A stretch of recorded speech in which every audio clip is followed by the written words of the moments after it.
everybody. This is Chapter 6, Section 1. Title is Solving Systems by Graphing. Starts on page 360. Now we're going to start by taking a look at this map of Seymour, or a piece of the map from Seymour. There's a couple of things I want you to notice here. Let's say for a second that we're on West 2nd Street. Right here in red, that's West 2nd Street. And then if we also take a look at North Chestnut Street. Okay, that's the blue one. What happens here is there is a spot where these two roads cross. Okay? They cross right here. We call that an intersection. Intersect is where two things cross. Now, this intersection right here in the middle, that is actually a part of both streets. It's a part of Chestnut Street, which one's where the blue line is. It's also a part of West 2nd Street, which is where the red line is. An intersection is a part of both of those streets at the exact same time. Now, in Chapter 5, we graphed straight lines, and these kind of look like two straight lines. Okay? The difference between Chapter 5 and what we're doing here in Chapter 6, Section 1, is in this section we're going to graph two lines at the same time, and we're going to try to see where they cross.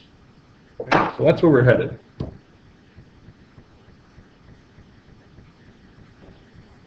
An intersection, hide some of this. An intersection is where two streets meet. That's what we just talked about. The intersection is actually a part of both of those streets. If you have two or more linear equations at the same time, it's called a system of equations. System means more than one. For example, here's two linear equations. We would call that a system if you use both of them at the same time.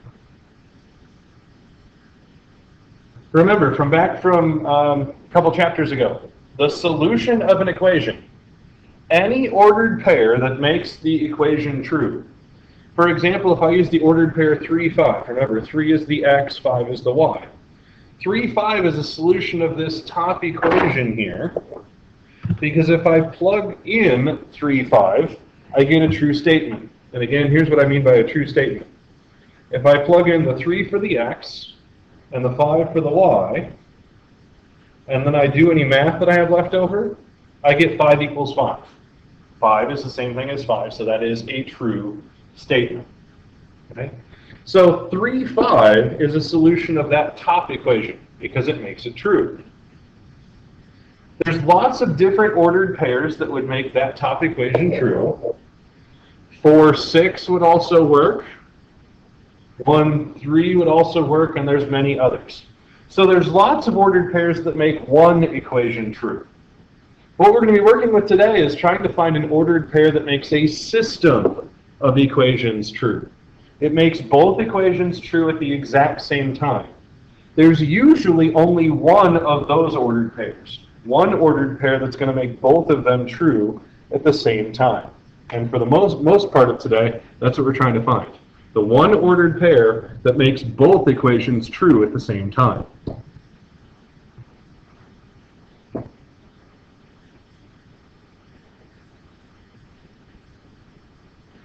We just talked about this. The solution of a system of equations is an ordered pair that makes both equations true at the same time. It's like the intersection we talked about at the beginning. There's only one place where Chestnut Street and 2nd Street intersect on that map that we looked at. There's only one spot that's part of both of those streets at the same time. That's the intersection. There is usually only one ordered pair that makes both equations true at the same time. For example, that ordered pair that we looked at on the other screen, 3, 5, it's not a solution of the system. Okay? This is what we did on the other screen. Okay? So if we plug 3, 5 into the first equation, we get something that's true. But if we plug 3 and 5 into the second equation, we get something that's false. So 3, 5 is a solution of one of the equations, but not both of them at the same time. So it's not a solution of the system. In order to be a solution of the system, it has to make them both true at the same time. The ordered pair makes the first equation true, but it doesn't make both of the equations true at the same time. If we look at the ordered pair 2, 4, that would be the solution of the system. It makes the first one true if I plug in a 4 and a 2, and it makes the second equation true if I plug it in. The ordered pair 2, 4 makes both equations true at the same time, so we call that a solution of the system. Remember, system means two or more equations. All of that was background information, just describing to you what we're going to be doing. So far, we've just used, in the examples we just did, we just guessed and checked some ordered pairs. Okay? I picked some and I went to see if they worked or not. So far, we've just used guess and check to find solutions of a system. There's a total of 3 methods for finding the solution of a system: graphing, substitution, and elimination. In this lesson, lesson 1, we're going to use the graphing method. We'll learn the other 2 methods in the next couple of lessons. 3 steps for graphing a system of equations. Graph the first equation using steps from chapter 5 that we've reviewed, things like graphing slope-intercept form or graphing standard form. Then you graph the second equation using the steps from chapter 5. You graph it on the same graph, the same piece of graph paper. And then the third step, find the point where the 2 graphs intersect. Whatever that ordered pair is, that's the solution. Now, since you're trying to find the spots where 2 graphs intersect, you want to draw your graphs very carefully. You don't want your graph curving and not going in a straight line, because that might get you the wrong answer. If I were you, I would find a straight edge or a ruler or something like that to make sure that your lines go as straight as possible, so that you line up your intersection exactly where it's supposed to be. Here's what a problem would look like. Okay? Example 1, what is the solution of the system? Use a graph. The first equation here is y equals 2x plus 4. Y is by itself, so that's slope-intercept. So my slope is 2, and I can write that as 2 over 1. A positive number on top means up. Positive number on bottom means go to the right. And my y-intercept is 4. Remember, in order to graph slope-intercept, you graph the intercept first. So y is equal to 4 up here. And my slope says from there I need to go up 2 and to the right 1 box. So I go up 2 boxes and to the right 1. I've run out of room, so I can also do the opposite. Instead of up and to the right, I can go down and to the left. So I go down 2 boxes, left 1. Down 2 boxes, left 1. Down 2 boxes, left 1. Now, I don't have a straight edge or a ruler or anything that I can use, so I'm going to try to get these as close as possible.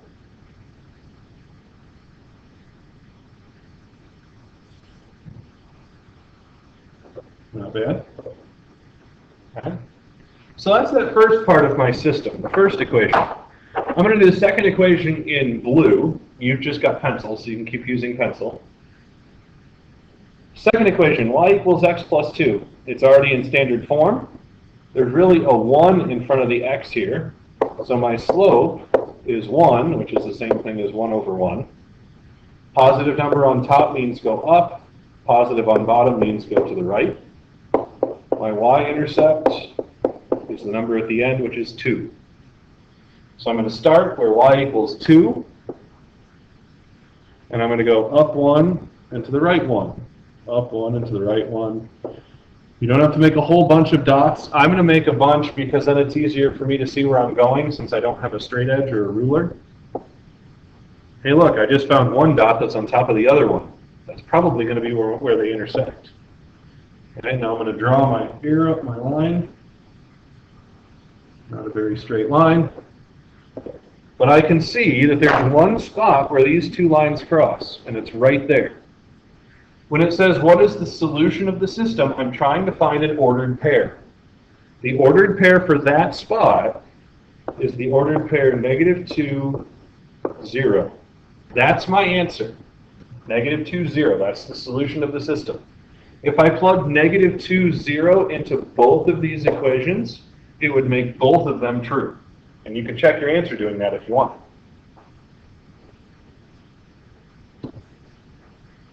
Practice problem, same thing. This is in slope-intercept form, so figure out the slope and the intercept. Graph both of the lines, figure out what the ordered pair is for your answer. This one's a little bit different.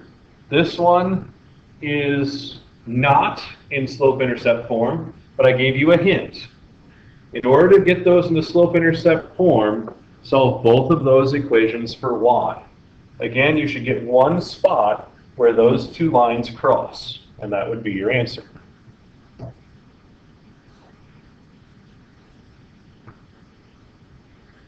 It's not always just one answer, though. There's two special cases. Some systems of equations have what we call infinitely many solutions, or no solutions. A system has infinitely many solutions if it's really the same line written two different ways. If you graph and you get the same line on top of one that you already wrote, that answer would be infinitely many solutions. It wouldn't be an ordered pair, it would just be the phrase, infinitely many solutions. If we continue talking about the road map that we looked at the beginning, Tipton Road, Highway 50, here in Seymour, those are the same thing. Two names for the exact same road. You could think that the two roads sit on top of each other, right? That's just like infinitely many solutions. Two names for the same road, two things right on top of each other. A system has no solutions if the lines are parallel. That means that there's not going to be any places where the lines intersect. They don't cross at all. Remember, we know that two lines are parallel if they have the same slope with different y-intercepts. Right? So that is the other special case. If we look back at that map at the beginning, Chestnut Street, Walnut Street, they run next to each other. They don't intersect. That would mean that they don't have an intersection. There's no solution. That would be just like no solution. Here's an example of something that could be. It's asking you if the answer has one solution, infinitely many solutions, or no solutions. Okay? So I'm going to graph both of these. Graph the first one in red. It's already in slope-intercept form because y is by itself. There's really a 1 in front of the x there. So the slope is 1 or 1 over 1. That means up and to the right. Y-intercept is 3. So I'm going to start y-intercept of 3. I'm going to go up 1, right 1 a bunch of times. Go the other direction. Try to draw as straight a line as possible. Not bad. Okay, now I'm going to graph the other one. Again, this one's in slope-intercept form. There's really a 1 in front of that x. So the slope is 1 over 1. Y-intercept is -1. Y-intercept is -1, that's right there. And I'm going to go up 1 and to the right 1 a bunch of times. You can see what's going to happen to those lines. If I draw them straight, it's not straight. If I draw them straight, those two lines are parallel. They will never cross. Since I have parallel lines, my answer is no solution.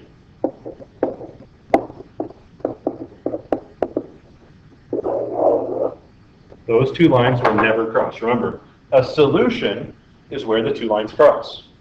Since these lines will never cross, they have no solution.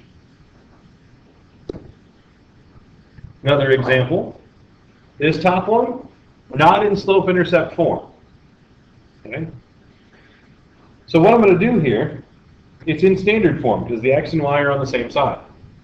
If I take the x away for a second, I get y equals 5. Okay? I'm going to bring the x back.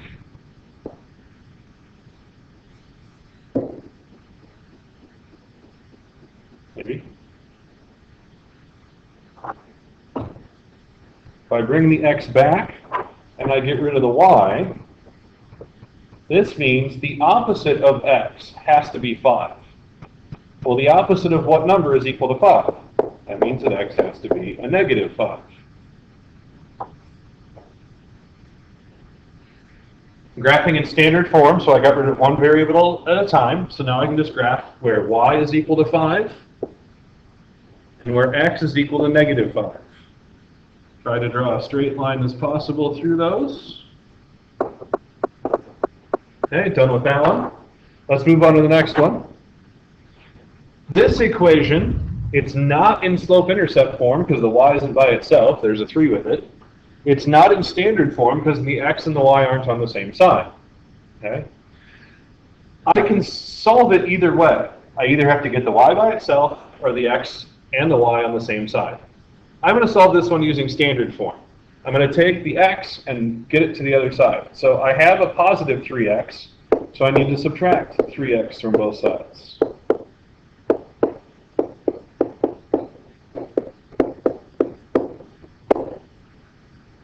Okay. Now it's in standard form. X and y are on the same side. If I make the 3y go away,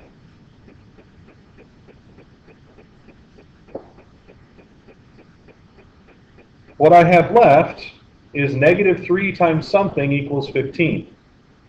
That would mean that x would have to be negative 5. Negative 3 times negative 5 is 15.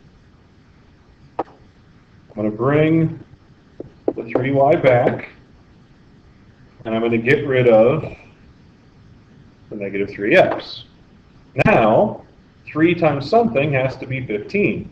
Well, y has to be equal to 5. Bring that negative 3x back again. Now I can graph where x is equal to negative 5, where y is equal to positive 5. Those match. That means that there's two lines right on top of each other. Okay?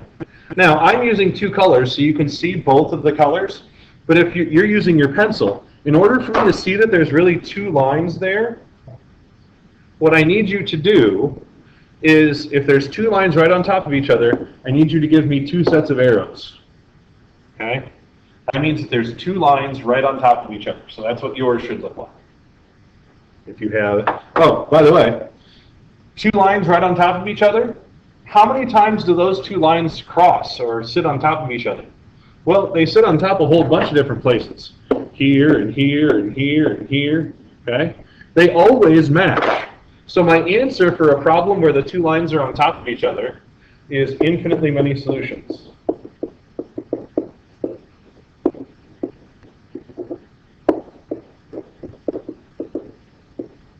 So, if you have one solution, your answer is an ordered pair, an x and a y.